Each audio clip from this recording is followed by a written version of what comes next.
Boa noite, tudo bem? Espero que sim. Aguardando as pessoas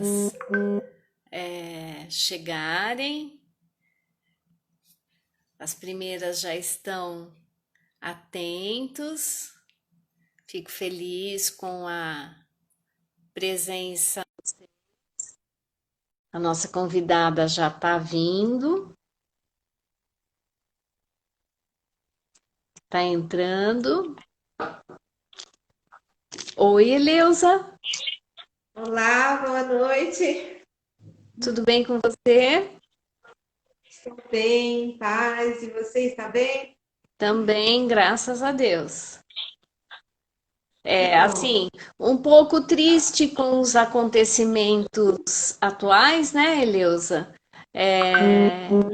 Porque todo mundo tem direito à vida, né? E qualquer vida é importante.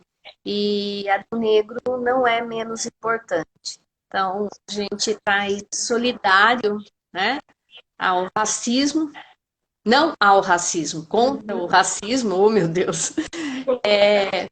E, e eu não sei se você viu um menino ele tem um perfil no Instagram, ele lê muito, o Adriel, 13 anos, e ele foi também atacado grosseiramente por causa da cor, mas deu uma resposta maravilhosa. Então a gente, eu penso assim, eu não quero isso para mim, não quero isso para ninguém, né? Então vamos tocar o barco. Exato. Bom, nós Verdade, porque é uma dor muito grande, né? nossa, é assim, é algo que a gente é, é assim inominável, né? Quem passa pela situação deve se sentir muito, muito, muito mal. E a gente não só E lamenta, é uma dor, são dores de gerações, não é só o presente, né? Toda essa dor só ativa as dores de várias gerações. Então, é realmente sem palavras essa situação. mas vamos apoiar porque faz parte dos nossos princípios apoiar a vida.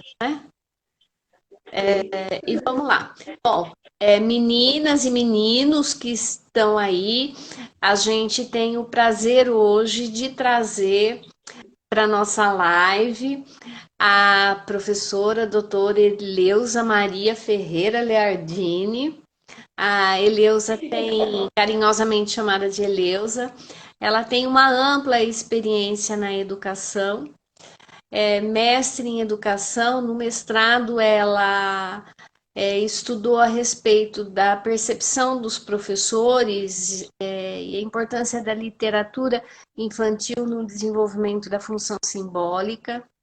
No doutorado, estudou a respeito da influência de um ambiente de qualidade na creche, no desenvolvimento, né?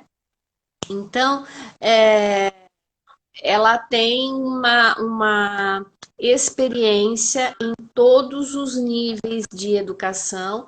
Hoje é professora universitária da Universidade de São Francisco e está aqui conosco. É uma universidade assim que eu tive o prazer de conhecer o ano passado. Dei aula 6 meses lá para uma turma muito legal, mas a distância é difícil de ir até lá, viu? E aí hoje a Eleusa vai falar conosco a respeito do brincar, né?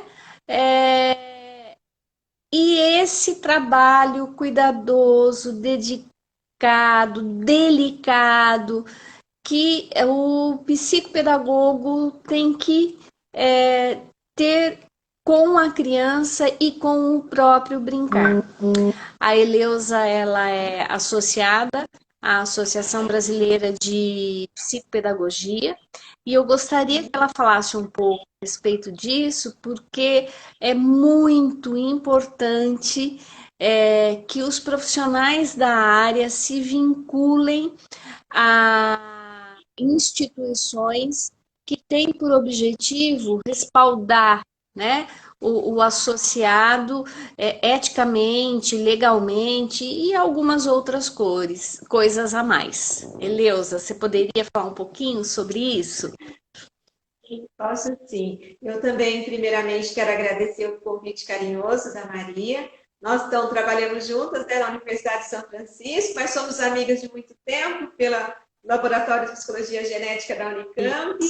É um prazer estar com vocês. Agradecer também todas as pessoas que estão nos prestigiando hoje, né, tirando o seu tempo para acompanhar as nossas discussões, tá? Então, eu agradeço a todos também. A Associação Brasileira de Psicopedagogia, ela é uma entidade, né, um órgão bastante importante, porque eles nos dão respaldo também para a formação, para a nossa formação continuada, e eles também estão sempre trabalhando, lutando pelos nossos direitos. Então, está em vias, né, de todo um trâmite legal para o reconhecimento oficial da profissão do psicopedagogo. Então, quem está à frente sempre dessas discussões são as diretorias de todos os estados. Então, a BPP tem, né, os seus núcleos por regiões, por estados. Então, e além de compor a BPP nacional. Então, esse é um órgão bastante importante. Então, nos dão todo esse respaldo jurídico, de formação, e estão sempre empenhados com o código de ética, porque é muito importante a gente ter esse respaldo enquanto profissional, trazendo, né, fomentando o que é ético, o que é importante na nossa atuação. Isso inclusive, eu gostaria de deixar o alerta, o objetivo não é menosprezar nenhum profissional, mas é alertar a todos sobre a associação e as pessoas, as famílias, mães, pais que buscam por um psicopedagogo, para que eles efetivamente se informem se essa pessoa tem formação. Não basta ter só um curso universitário e dizer que é psicopedagogo. O professor que dá aula de curso nem sempre é um psicopedagogo, né? Não merecendo, evidentemente, mas não se pode atribuir a ele essa função, porque os objetivos são diferentes. E hoje, na fala sobre o brincar, o aspecto lúdico, né, dentro da psicopedagogia, a Eleusa vai dando, né, com certeza, os detalhes sobre esse conhecimento especial que deve se ter o profissional da área. Então, Perfeito, perfeito. Então vamos lá. Eu sempre gosto de enfocar nas discussões, sempre o termo que nós usamos na psicopedagogia, nos referindo à criança, o adolescente, ou mesmo o adulto, porque o trabalho da psicopedagogia também se estende aos idosos, principalmente, né? Nós temos uma série de trabalhos que são até pioneiros em relação ao atendimento aos idosos e também adultos. Mas a ênfase maior, sim, é para as crianças que principalmente começam a partir do primeiro ano e estende para o ensino fundamental. Então, nós temos o termo, né, mais usado, comum, é falar aprendente. E esse termo aprendente, ele tem um peso muito significativo, porque a gente parte da concepção que ele está em processo, ele está em desenvolvimento. Então, quando esse olhar da psicopedagogia para o aprendente, em primeiro lugar, nós olhamos o processo de aprendizagem e concomitante às dificuldades que decorrem deste processo.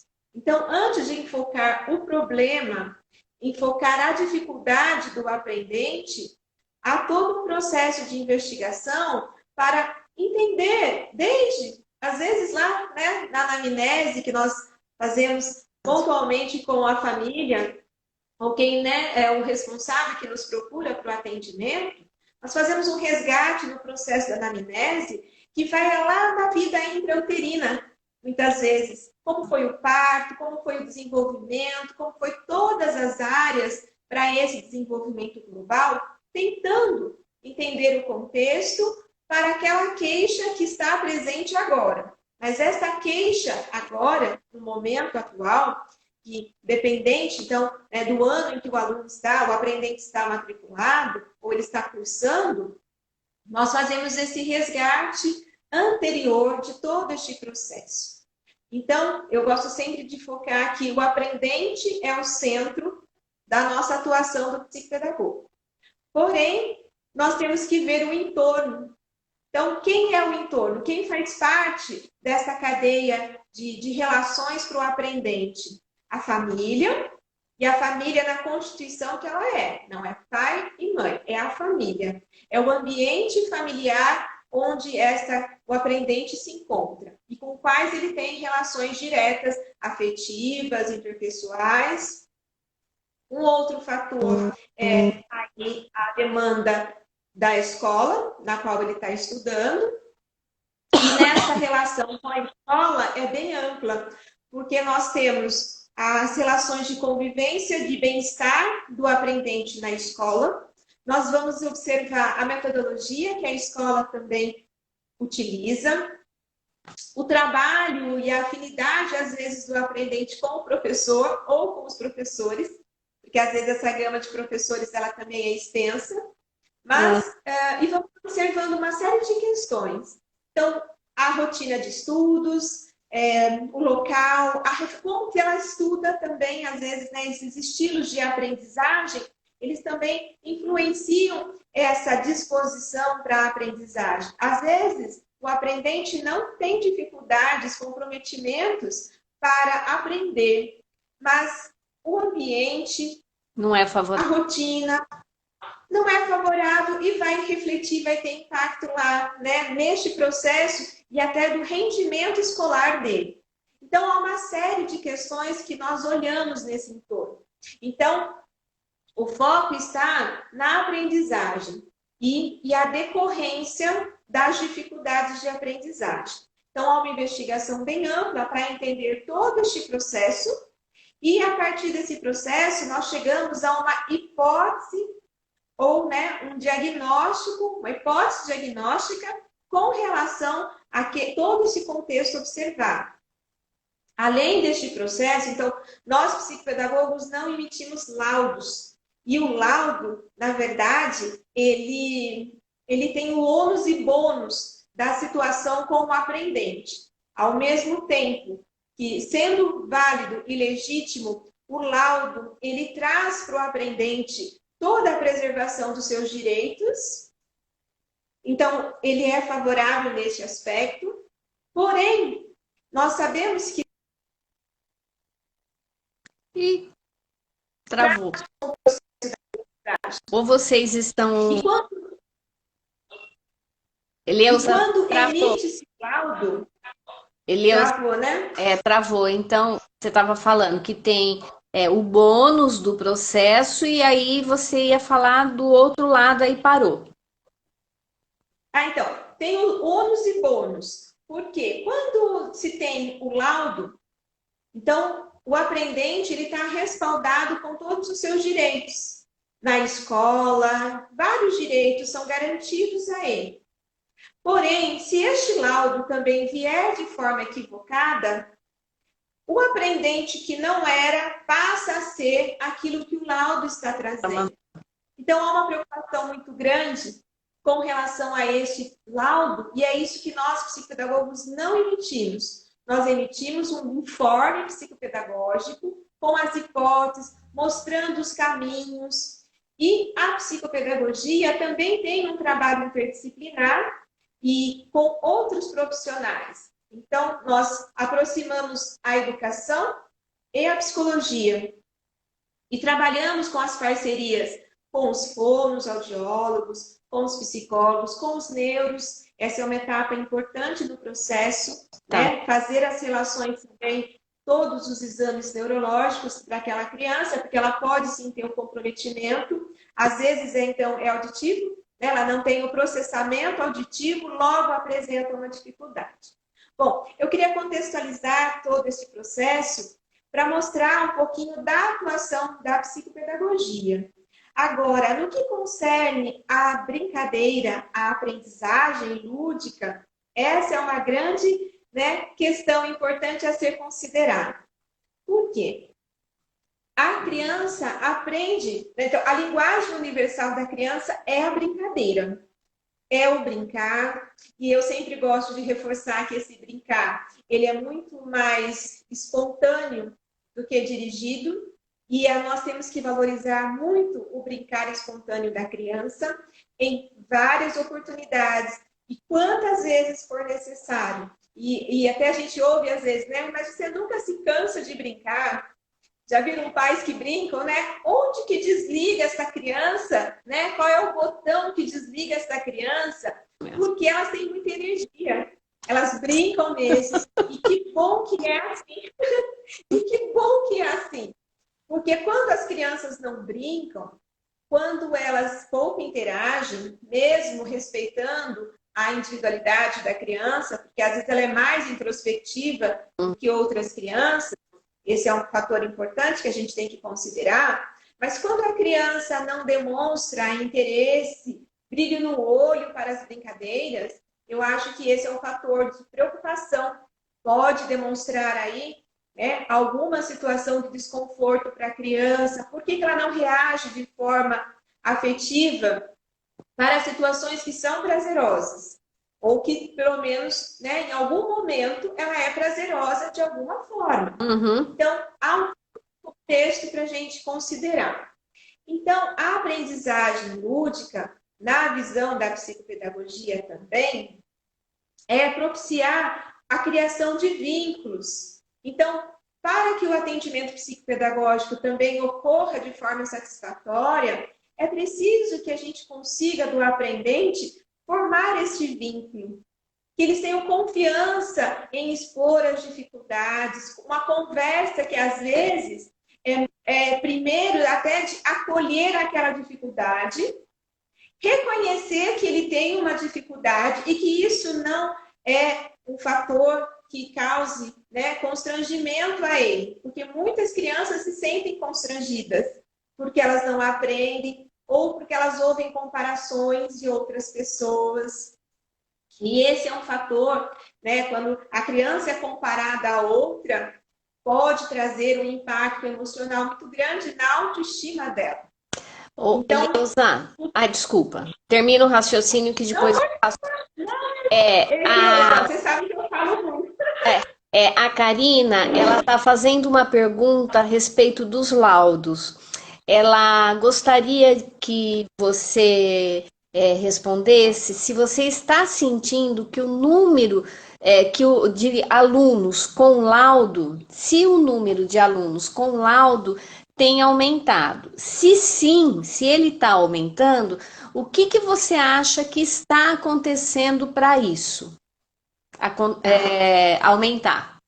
Quais seriam os motivos? São várias perspectivas para a questão dos laudos. Então, uma maior conscientização das pessoas em recorrer aos seus direitos.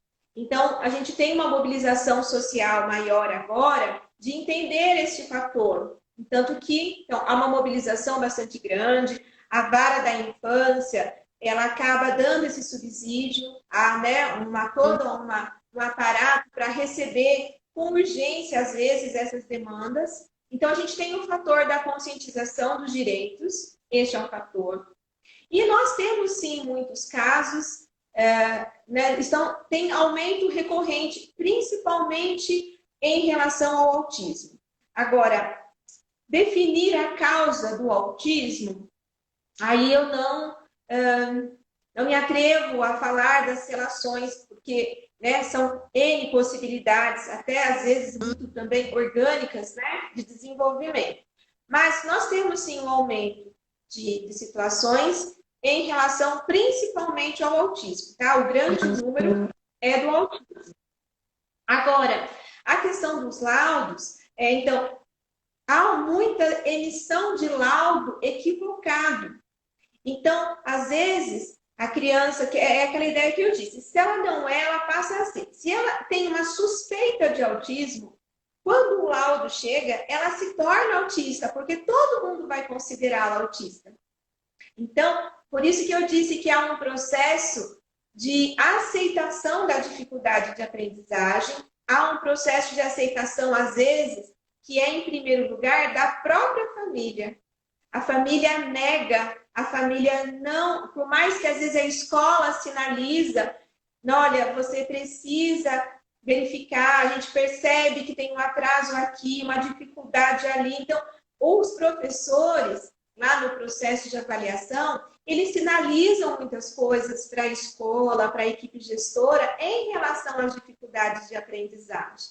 Mas, então, nós temos muitos laudos equivocados. E isso é uma questão que justifica muito a questão do laudo. Mas falando ainda do laudo, como eu disse, às vezes ele é decisivo para que essa criança tenha um atendimento apropriado em relação à sua necessidade. Por isso que eu disse do ônus e bônus em várias situações. Ou seja, dentro do universo familiar, mesmo do universo escolar, a gente precisa ainda caminhar muito para desvencilhar estigmas, rótulos em relação ao aluno, estereótipos. Eu acho que é a palavra mais adequada. Porque nada pior do que um estereótipo, você achar que alguém não tem competência, né? E assim, e o que é competência, né, Eleusa? O que é competência para você?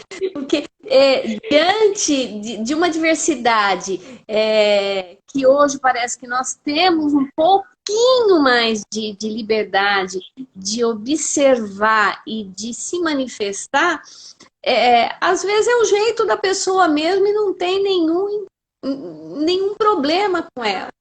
E mais uma coisa. Oi. Uhum. Não, pode falar. Não, pode completar também. Não, eu acho que aqui a minha conexão está um pouquinho lenta, então acho que a gente não está conseguindo. Ele demora um pouquinho para chegar. Tá. E assim, me preocupa muito a mãe e mesmo as escolas que querem que os seus filhos sejam os melhores. Eu pergunto, melhores em quê?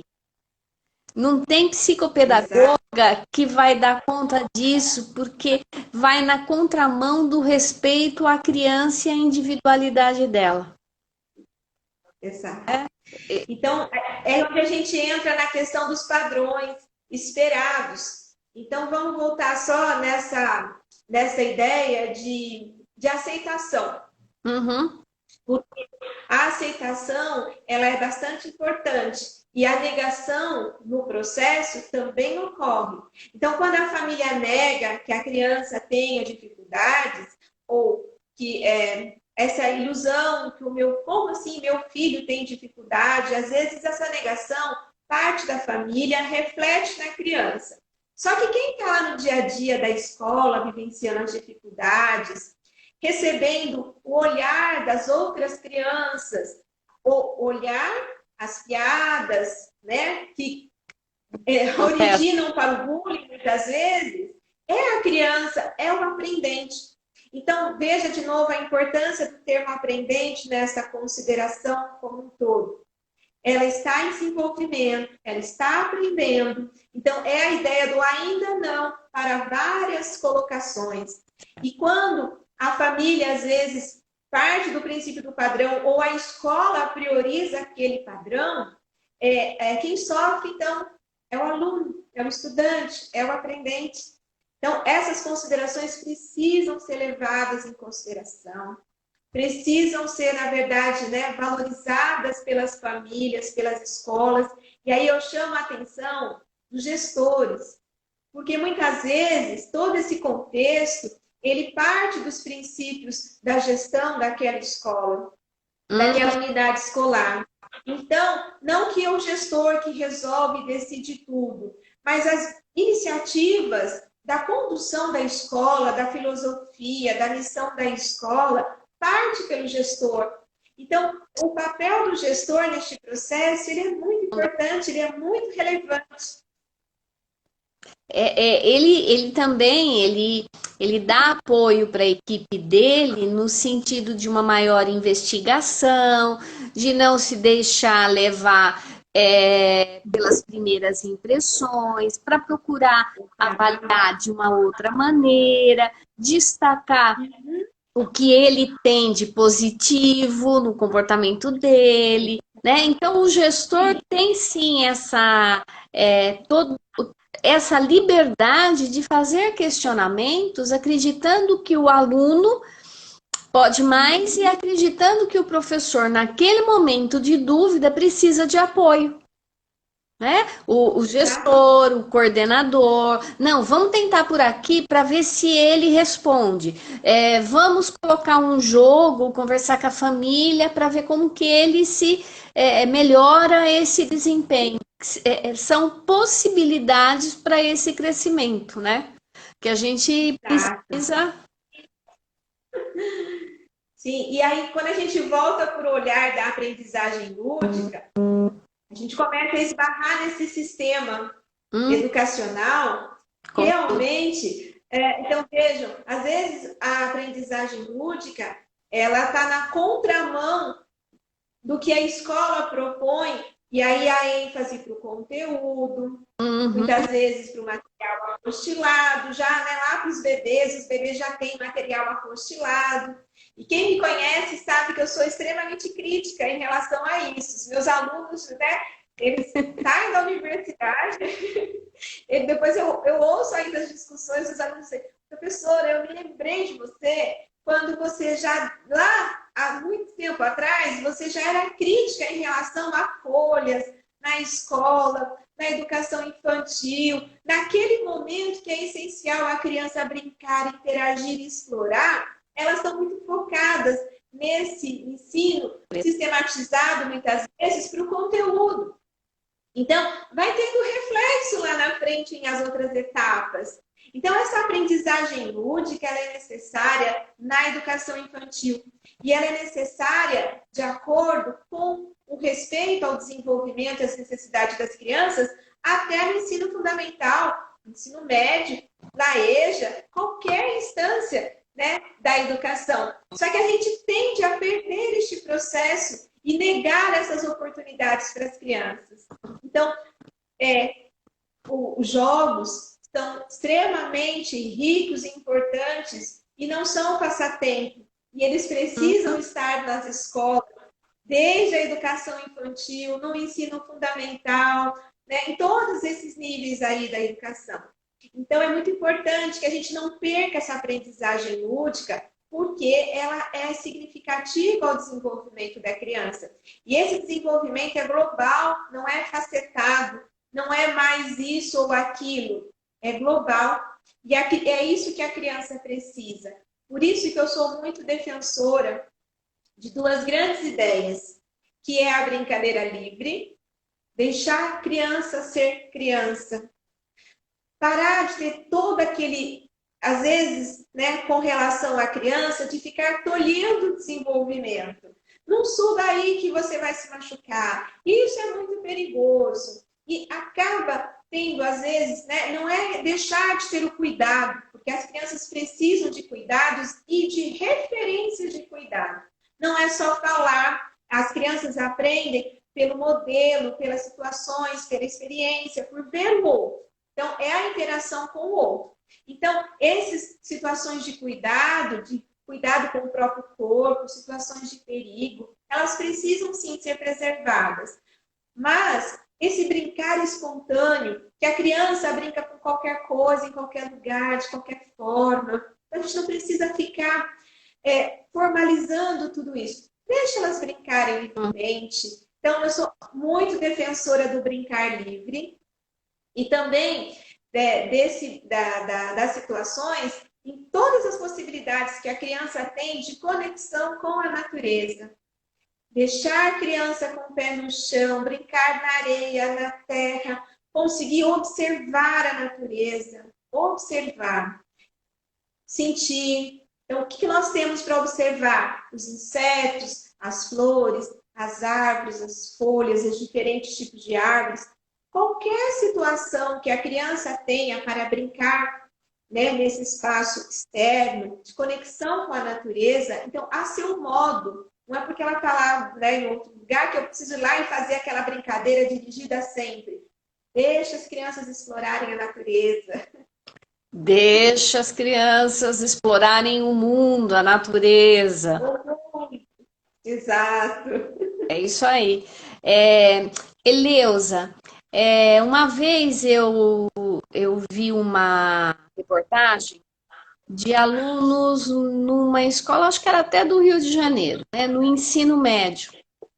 E o tipo de condução que aquela escola tinha era de extremamente conteudista e assim, aquele massacre para preparar o aluno para o vestibular, né? Para conseguir nota e para a própria escola projetar a sua eficiência, né? E aí vinha os relatos dos alunos que eles não estavam mais aguentando aquilo, porque eles não queriam ser médico, mas a família era de médico. Que eles não queriam ser mais advogados e a família era advogado.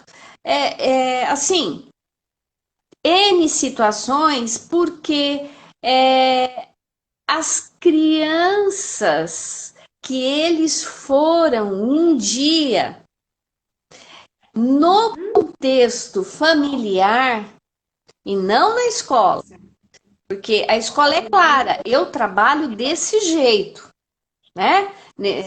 Especificamente essas escolas. Eu sou conteudista e o final do ensino médio eles têm que passar.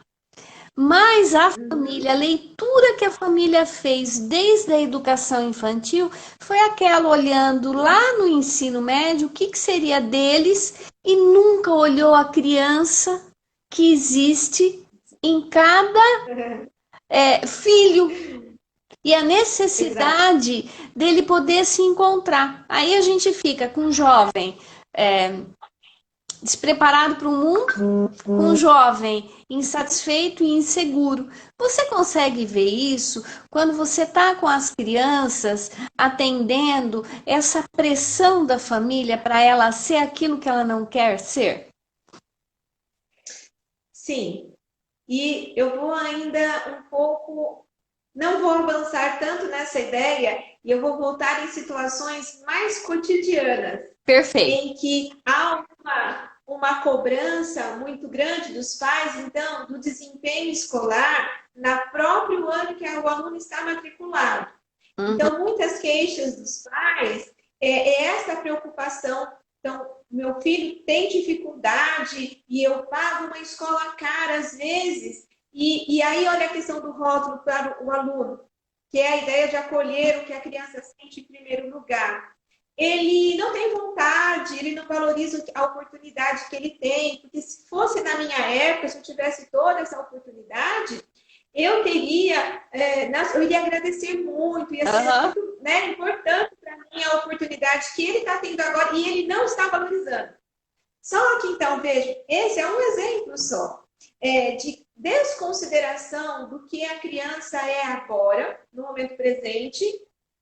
E essa cobrança, então, que vai tomar uma proporção enorme mais para frente, porque, então, para entrar naquela universidade, ter este desempenho, depois a escolha da profissão. Então, há uma série de cobranças, assim, que vão ocorrer como peso. Então, eu sempre gosto de ressaltar a questão das crenças. E a criança vai ouvindo essas considerações muitas vezes, né? Algumas de forma mais negativa, mas também temos as questões de valorizações positivas, né? Não é um extremo, né? Mas na psicopedagogia, no atendimento psicopedagógico, sim, vai refletindo bastante essas questões, então, agora, assim, no cotidianas mesmo, de cobrança, de desempenho, de nota. Há uma cobrança muito grande em relação à nota e o aluno se esforça às vezes e ele tem melhoras, mas não atingiu aquele padrão ainda. Logo, há uma cobrança para ele, para esse desempenho escolar.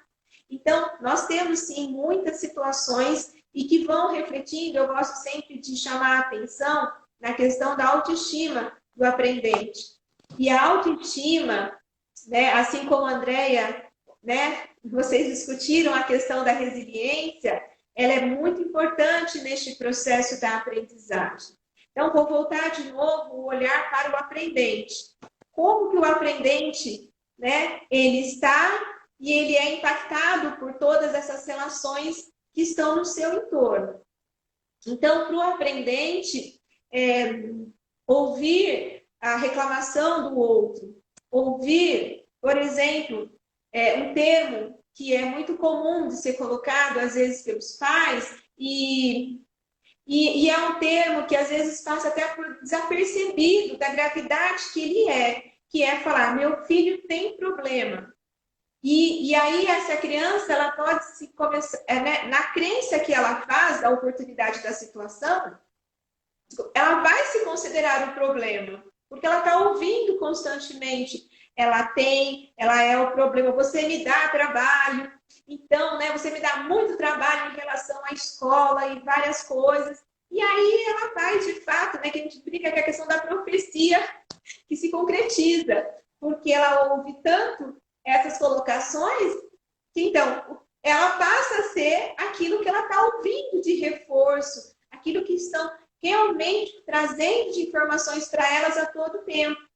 Então, a perspectiva do atendimento da psicopedagogia, muitas vezes, então, primeiro criar o vínculo nessa relação de confiança com o profissional da psicopedagogia em acolher essa dificuldade ou todo esse contexto. No acolhimento à dificuldade, então, ajudar o aluno no processo de aceitação deste processo todo. Então, é um pouquinho para ele se ver. Você entende, você percebe que você tem dificuldade nisso, nesse aspecto, que às vezes o aluno ele nem tomou consciência deste processo ainda. Então, a psicopedagogia vai ajudando neste processo, paralelamente, trabalhando com a família também, porque este processo de aceitação, de entendimento, de tomada mesmo de consciência da situação é importante.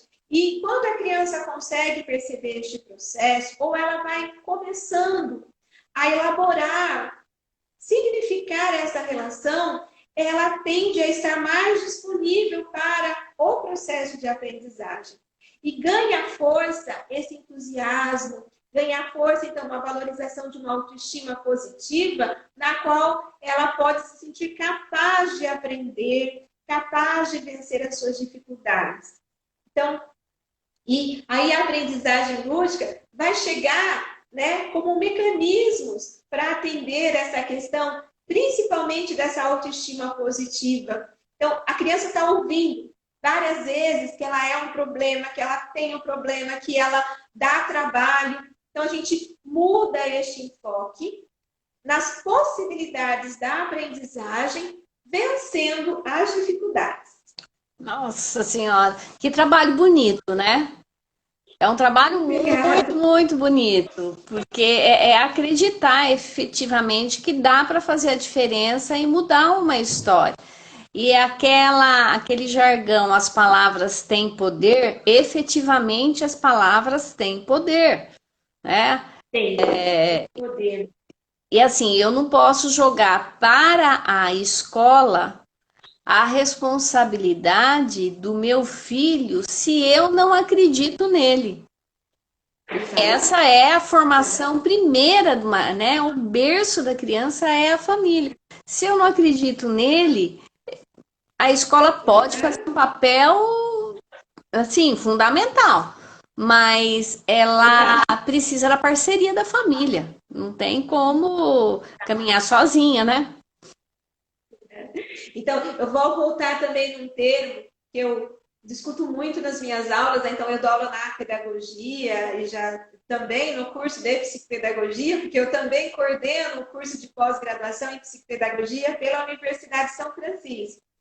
E lá nas nossas discussões de aula, E eu sempre, então, eu gosto de ficar lembrando os meus alunos de alguns termos para não se esquecerem de muitas coisas e fazerem relações. Então, eu sempre comento o termo. O que acontece na infância não fica na infância. Nunca subestimem a capacidade das crianças. Isso mesmo. Nunca subestimem a capacidade delas. E nós precisamos, de certa forma, ter um olhar sensível e reflexivo para a criança.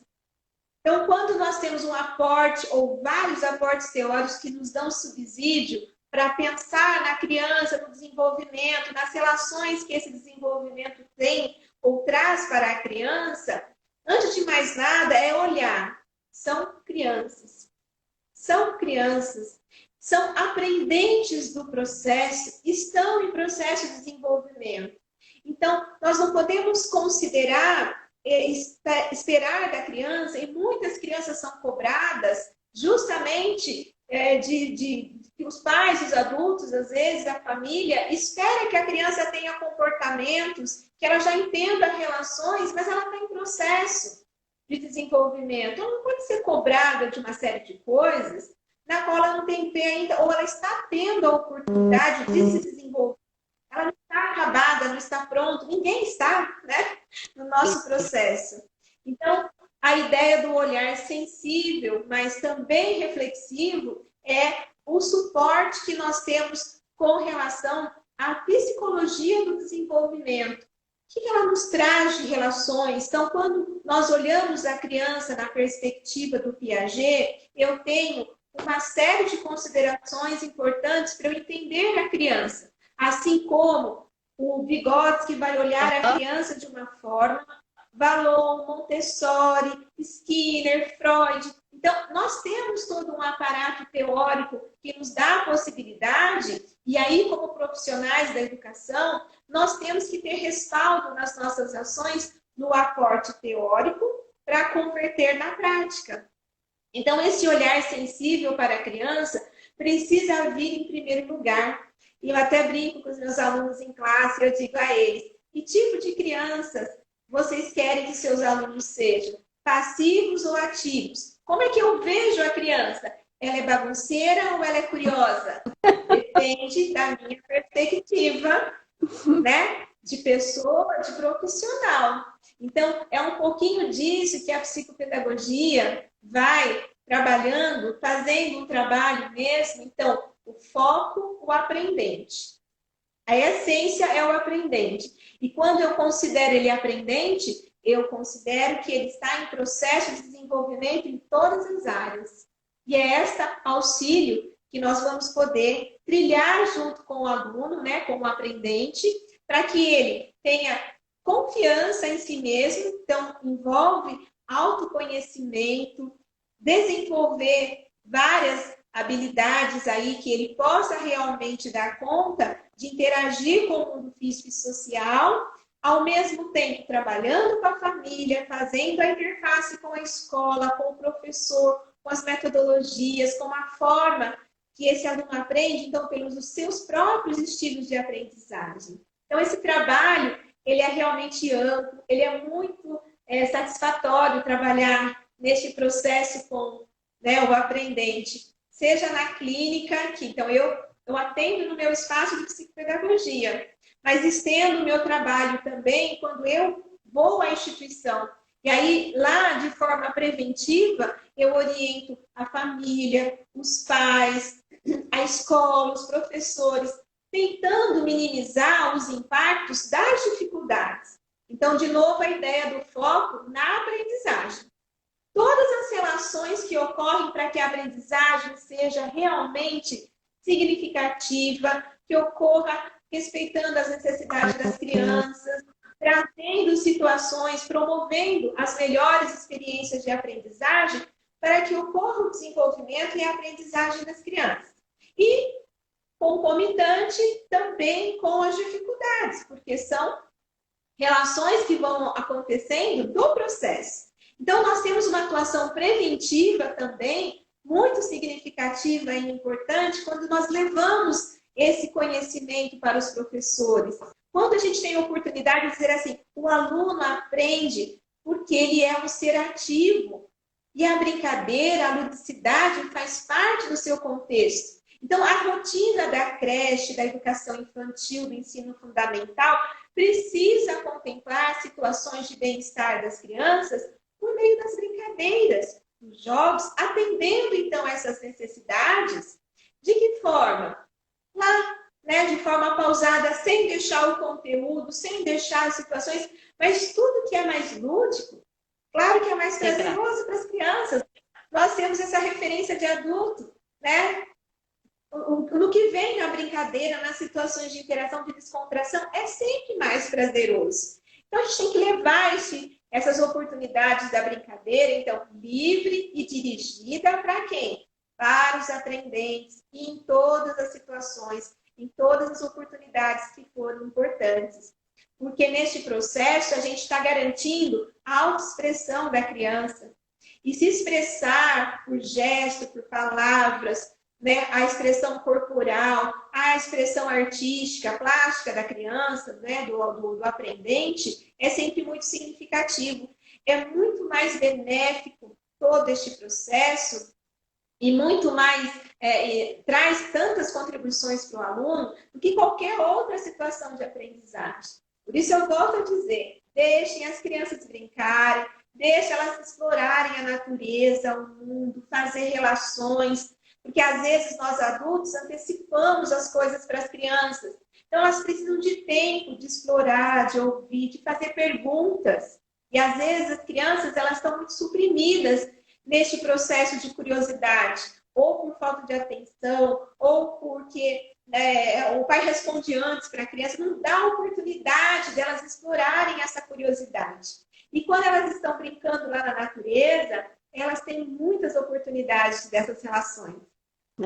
É isso que você comentou, a gente inclusive já falou aqui em algumas lives, e essa construção do real, ela só ocorre se eu der essa oportunidade da criança falar o que ela vê e como ela entende aquilo que ela vê, e não antecipar e ensinar o correto. Se é que a gente. Porque a perspectiva dela é de outra ordem. E quando eu vejo negada a minha perspectiva, ela está errada, né? Eu perco a segurança nos meus pensamentos e nas minhas ideias. O que é uma ideia, né?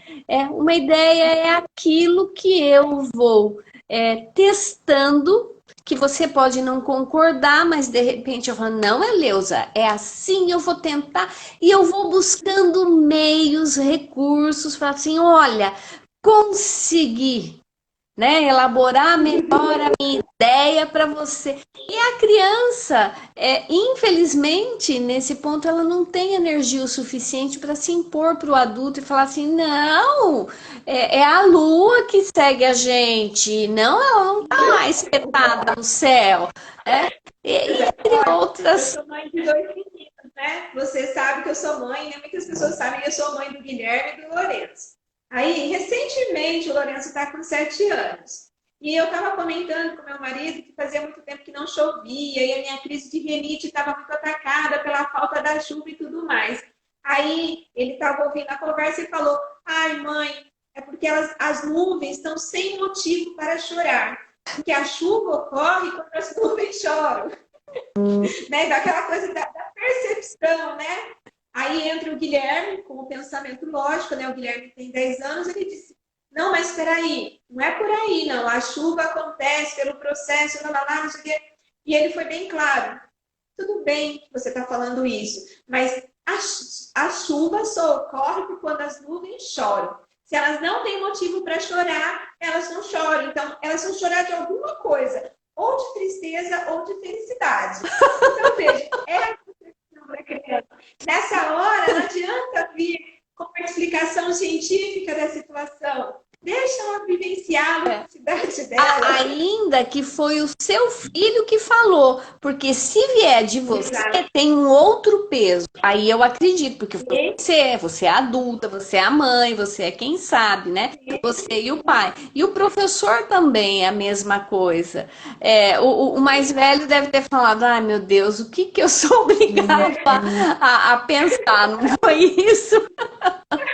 É assim, ele fica assim, aham, ah, é assim? Aham, né? Já, né, tendo um comportamento ali, porque entrou em cena o pensamento lógico. Só que a criança, então, ela precisa vivenciar essa ludicidade, Uhum. criar as próprias relações, então, tendo oportunidade de testar, explorar, resolver situações, então, que são situações ali, não são situações problema, mas situações na qual ela precisa colocar em jogo o que ela sabe, o que ela está percebendo. E quando ela chega a algumas conclusões ou ela percebe algumas coisas, eu sempre gosto de falar isso, que as crianças têm um brilho no olho. E é tão gostoso quando a gente consegue acompanhar esse processo, quando elas ficam contentes e felizes.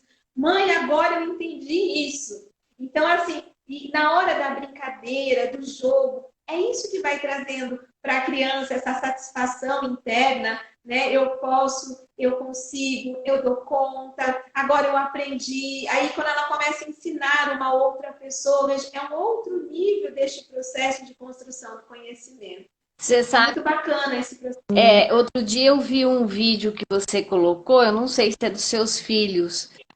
Eu não me lembro se era uma prancha de surf, um carrinho de rolemã, né? E o que será que essas crianças estavam pensando, né? Imaginando do que elas estavam brincando.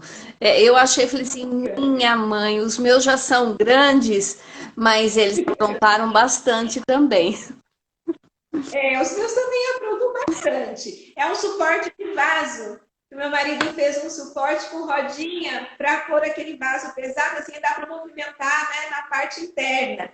E por enquanto o vaso está lá ainda, né, sendo preparado, eles estão brincando com aquilo no corredor, com skate, com brincadeira, vai de barriga, gira. Cada hora eles inventam alguma coisa. Então, mas é esse brincar que a gente está falando, né, Eleusa? De Exato, é pegar esse um brincar. objeto e dar sentido para aquele objeto e aquilo que a criança vê no mundo real e representa por meio de uma atividade lúdica. Né? Eu não, eu preciso estar atenta com o meu olhar de mãe, de professora, que isso é saudável e ela faz parte. Tem que ter um espaço para a criança se manifestar, não é verdade? Exato. Eleusa, nós Então, temos e dessa 6 minutos. Nós temos o 6 minutos. Você acredita? Passou assim, ó. Nossa, passou mesmo. Olha, a conversa vai fluindo, é tão gostoso falar, né, sobre aquilo que a Uhum, gente gosta de fazer. exatamente. Eu vou dar aula daqui a pouco. Os alunos estão me esperando. Daqui a pouco eu tenho uma aula de teoria e prática da educação infantil. Nossa, que Ai, beleza. agora é assim, uma coisa seguida da outra, né? Bom, Maria, acho que só para fechar algumas ideias, acho que é importante, não sei se tem alguma pergunta, se alguém, né, gostaria Olha, de não fazer vi alguma mais colocação. nenhuma. Se alguém mandou, eu peço desculpa, porque eu não, a gente Depois acaba. ficará gravado, qualquer coisa, depois eu vou respondendo também. A gente Uhum. pode fazer uma outra conversa, responder, né, de outra forma. Mas eu acho assim, então o que é importante nesse processo da brincadeira é considerar que a criança brinca naturalmente, ela necessita do brincar, ela necessita de situações desse brincar livre. Então, antes de dizer não pode, não brinca, por exemplo, você deu o exemplo do meu filho brincando no corredor, né? Algumas pessoas me disseram, ai, que medo de se machucar, né? Deixa brincar. Pode acontecer até? Pode. Só que deixa eles explorarem. A gente não pode, então, como eu disse, da ideia de tolher o desenvolvimento, né? Cercear a criança na qual ela não consiga aí se desenvolver. Então, essa ideia do brincar livremente e oferecer, então, oportunidades para as brincadeiras lúdicas, que não é só para os materiais, brinquedos comprados. os brinquedos, os jogos têm um grande papel. Então, eles têm que ser realmente também acessíveis às crianças. Brinquedos comprados, brinquedos confeccionados, mas é deixar a criança brincar, então, livremente com aquilo que ela pode inventar de brincadeira. Então, né, em todas as situações, que é o brincar heurístico propriamente dito, quando a criança entra com a sua ludicidade para as situações. Então, é deixar tempo livre para as brincadeiras livres, deixar tempo livre para as brincadeiras dirigidas também. Então, não vamos estender, senão a gente não vai fechar aqui no prazo. O importante, né, Eleusa, é que nessa sua fala, deixar esse tempo livre, a importância do ócio, né, ter um tempo para se reorganizar. Não é só o adulto que precisa, esse excesso de atividades das crianças também. A gente não, por cansaço, às vezes a gente não dá conta da energia delas e ocupa o tempo delas com excesso de atividades.